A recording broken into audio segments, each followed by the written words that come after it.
Okay, so this is lecture 4 on electricity. Last lecture में हम लोगों ने सीरीज़ एंड पैरेलल कनेक्शन पढ़ा था।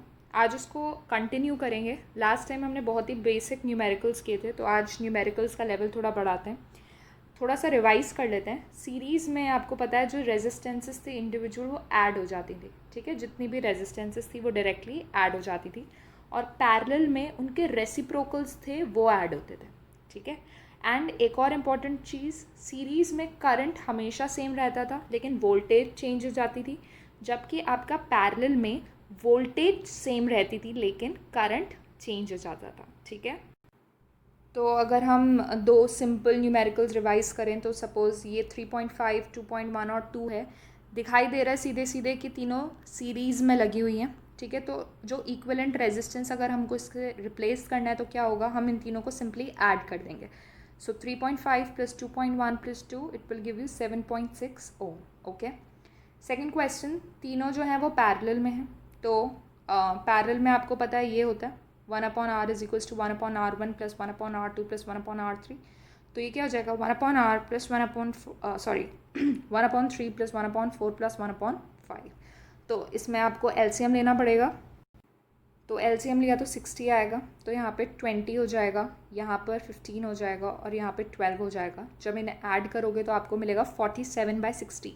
लेकिन ये वैल्यू किसकी आई है, ये वैल्यू आई है आपकी 1/r की, 47/60, ठीक है। ये बात भूलनी नहीं है। तो r क्या हो जाएगा, इसका रेसिप्रोकल यानी 60/47 ओम, ठीक है। ये आपका आंसर होगा। अब ये थोड़ा डिफ़िकल्ट क्वेश्चन है, तो इसमें हमने क्या किया है, सीरीज़ और पैरेलल दोनों को कंबाइन किया है। जैसे आपको ध्यान से देखो अगर, तो ये जो दो रेजिस्टर्स हैं वो तो सीरीज़ में है, ये दोनों पैरेलल में है, ठीक है। तो हम क्या करेंगे, सबसे पहले हम इन दोनों को तो एज इट इज़ रहने दे रहे हैं यहाँ पर, और सबसे पहले इस वाले कॉम्बिनेशन को हम सॉल्व करके इस रेजिस्टर से रिप्लेस कर रहे हैं, ठीक है। सपोज़ तो इसका जो रेजिस्टेंस हो गया वो आर डैश हो गया, तो हमें पहले इन दोनों का कॉम्बिनेशन निकालना है। तो सबसे पहले तो गिवन लिख लो आप, R1 आपको 2 ओम गिवन है, R2 भी 2 है, R3 भी 2 है एंड R4 भी 2 है, ठीक है। जो R3 और R4 है यानी ये दोनों, वो क्या है, पैरेलल में है, तो इनका सिर्फ इन दोनों का इक्विवेलेंट रेजिस्टेंस को हम बोल रहे हैं R डैश। तो R डैश कैसे निकालोगे, पैरेलल का यही रूल है। तो 1/r dash is equals to 1/r3 plus 1/r4, ये हो गया 1/2 plus 1/2 which is 2/2 which is 1। तो R डैश क्या आ गया आपका 1 ओम। तो आपके पास ये जो सिस्टम है ये क्या हो गया, ये तो 2 ओम ही रहा, ये भी 2 ओम रहा, और ये जो R डैश आपने सॉल्व किया था वो हो गया 1 ओम।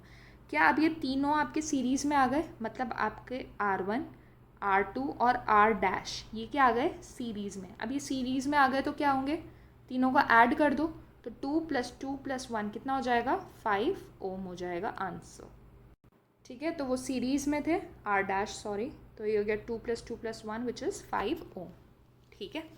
नेक्स्ट क्वेश्चन देखते हैं। ये आपका दो रेजिस्टर्स हैं जो पैरेलल में रखे हुए हैं, ये आपके 3 रेजिस्टर्स पैरेलल में, और ये एक तीसरा रेजिस्टर है।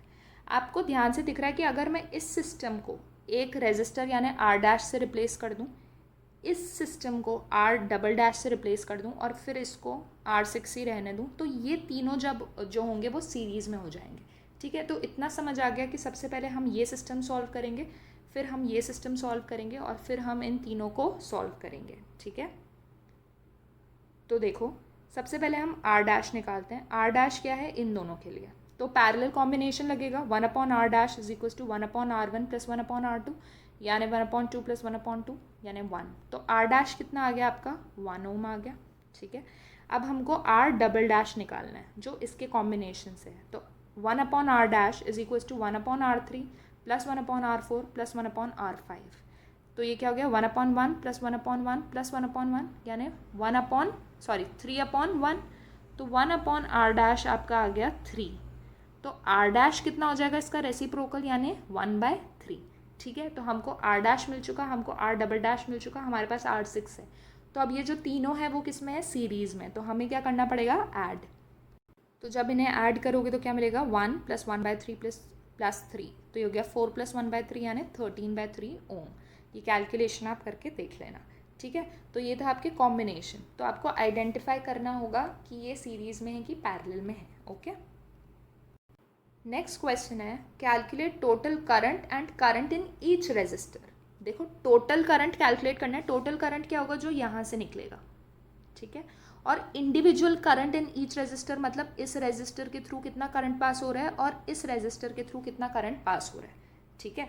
तो देखो जब भी हमको करंट निकालना होता है, भले वो टोटल करंट निकालना हो या फिर करंट थ्रू ईच रेजिस्टर निकालना हो, हमें सबसे पहले टोटल करंट ही निकालना पड़ेगा, ठीक है। ऐसे नहीं है कि सिर्फ इस रेजिस्टर के थ्रू पूछा है तो ये दिख रहा है कि 8 वोल्ट है तो V equals to I R formula लगा दिया और I निकाल दिया, नहीं, कभी भी नहीं। हमेशा सबसे पहले हम टोटल चीज़ निकालेंगे और फिर हम देखेंगे कि वो कैसे डिस्ट्रीब्यूट हो रही है। समझ आ गया? तो देखो हमें क्या निकालना है, टोटल करंट निकालना है। टोटल करंट, अब फॉर्मूला क्या लगेगा, V equals to I R formula लगेगा। तो यहाँ से क्या हो जाएगा, I is equals to V by R, ठीक है। अब V यानी वोल्टेज, वो तो आपका 8 वोल्ट है, लेकिन रेजिस्टेंस यहाँ पे कौन सी रेजिस्टेंस लगती है, यहाँ पे लगती है इक्विवेलेंट रेजिस्टेंस, ठीक है। इक्विवेलेंट रेजिस्टेंस जो हमने कैलकुलेट करना सीखा था, तो ये अभी दो सीरीज़ में है, तो इसका इक्विवेलेंट रेजिस्टेंस क्या होगा, ऐड कर दो दोनों को तो 4 ओम हो जाएगा, ठीक है।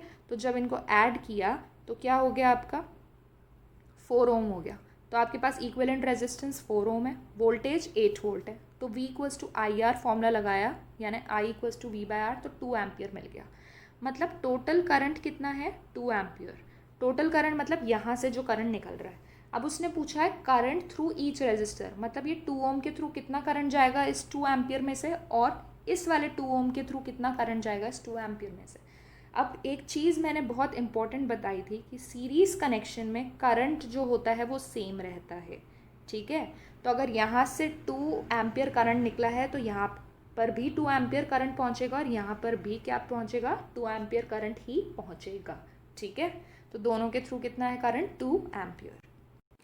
नेक्स्ट क्वेश्चन में भी आपको ये करना है, टोटल करंट कैलकुलेट करना है और इंडिविजुअल रेजिस्टर के थ्रू करंट कैलकुलेट करना है। तो वोल्टेज गिवन है 10, ये एक कॉम्बिनेशन गिवन है पैरेलल रेजिस्टर्स का। तो सबसे पहले करंट निकालने के लिए आपको टोटल रेजिस्टेंस निकालनी पड़ेगी। अब ये जो है पैरेलल में है, तो मुझे पता है पैरेलल में हम क्या करेंगे, ये चीज़ करेंगे, 1/r is equals to 1/2 plus 1/2 यानी 2/2 यानी 1 ओम। तो R भी कितना हो गया, 1 ओम। तो इस सर्किट को मैं इस सर्किट से रिप्लेस करूँगी तो R कितना हो जाएगा, 1 ओम। समझ आ गया? तो वोल्टेज 10 वोल्ट है, R आपका 1 ओम है, तो V equals to I R formula लगाओगे तो करंट कितना आ जाएगा, 10 एम्पियर करंट आपका आ जाएगा, ठीक है। अब ये तो हो गया टोटल करंट। अब उसने पूछा है individual current through each resistor. अब लास्ट क्वेश्चन में तो आपके जो रेजिस्टर्स थे वो सीरीज़ में थे, तो अगर 2 एम्पियर टोटल करंट आया तो यहाँ भी 2 एम्पियर गया था, यहाँ पे भी 2 एम्पियर गया था। बट इधर ऐसा नहीं होगा, क्यों, क्योंकि यहाँ पर जो आपके रेजिस्टर्स हैं वो किस में है, पैरेलल में है, ठीक है। तो मुझे इस 2 ओम के थ्रू अलग निकालना पड़ेगा और इस 2 ओम के थ्रू अलग निकालना पड़ेगा। तो कैसे निकालेंगे, देखो अगर मैं इस रेजिस्टर के थ्रू निकालना चाहूँ तो इस रेजिस्टर के लिए मुझे क्या क्या इन्फॉर्मेशन है कि इसका जो रेजिस्टेंस है वो 2 ओम है, ठीक है। और इसका वोल्टेज क्या है, पैरेलल में क्या होता है, वोल्टेज सेम रहता है। इसका मतलब अगर यहाँ पर 10 वोल्ट है तो इस पॉइंट पे भी 10 वोल्ट होगा, इस पॉइंट पे भी 10 वोल्ट होगा। तो वोल्टेज कितना हो गया, 10 वोल्ट। तो आपका जो करंट हो गया V बाय आर यानी 10/2 मतलब 5 एम्पियर, ठीक है। सिमिलरली इसके थ्रू भी क्या हो जाएगा, सेम ही हो जाएगा क्योंकि रेजिस्टेंस 2 है। तो इसको बोल देती हूँ I1, तो आपका I2 भी कितना आ जाएगा, 5 एम्पियर। तो I1 I2 5 एम्पियर आ गया। अब अगर हमें इसे चेक करना है कि हमने सही निकाला है, तो देखो आपका टोटल करंट कितना निकला था, 10 एम्पियर निकला था, ठीक है, 10 एम्पियर। और आपने बोला इस रेजिस्टर के थ्रू 5 एम्पियर निकल रहा है और इस रेजिस्टर के थ्रू 5 एम्पियर निकल रहा है, तो जब दोनों को ऐड करोगे तो कितना आएगा, 10 ampere which is equal to total current. And therefore हमारा जो कैलकुलेशन है हमने सही किया है, मतलब हमने पूरा क्वेश्चन सही सॉल्व किया है, ओके। तो वो थे कुछ न्यूमेरिकल्स जो हमने थोड़े हाई लेवल के न्यूमेरिकल्स किए थे ऑन सीरीज़ एंड पैरेलल। लेकिन न्यूमेरिकल्स वहाँ ख़त्म नहीं होते हैं, बहुत अच्छे अच्छे न्यूमेरिकल्स होते हैं इस चैप्टर के लिए। तो जब ये चैप्टर ख़त्म हो जाएगा तो एंड में मैं डिफ़िकल्ट लेवल वाले क्वेश्चंस डालूंगी, ठीक है। तो अभी के लिए आपको सिर्फ इतने प्रैक्टिस करने हैं। अब एक नेक्स्ट टॉपिक है comparison of series and parallel connection. हम कंपेयर करते हैं कि कौन सा कनेक्शन ज़्यादा बेटर है। तो जैसे हमारे हाउस होल्ड अप्लाइंसेज हैं वहाँ पर पैरेलल कनेक्शन यूज़ होता है, ठीक है।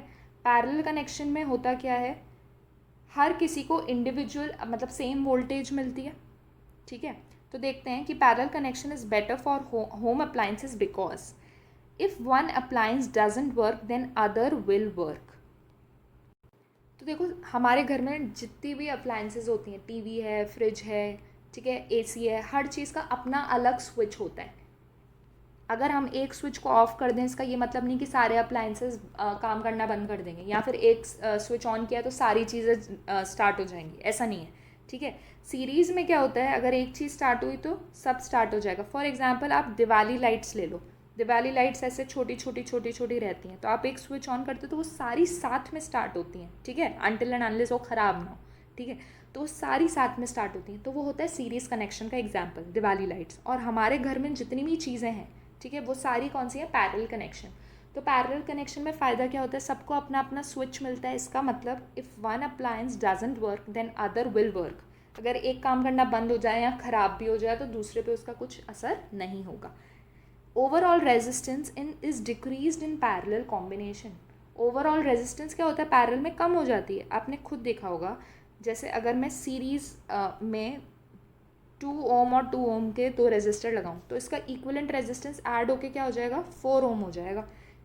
लेकिन यही मैं अगर इनको पैरेलल में लगाती हूँ, 2 ओम और 2 ओम को, तो क्या हो जाता है पैरेलल में 1/2 प्लस 1/2 यानी 2/2 यानी 1 ओम।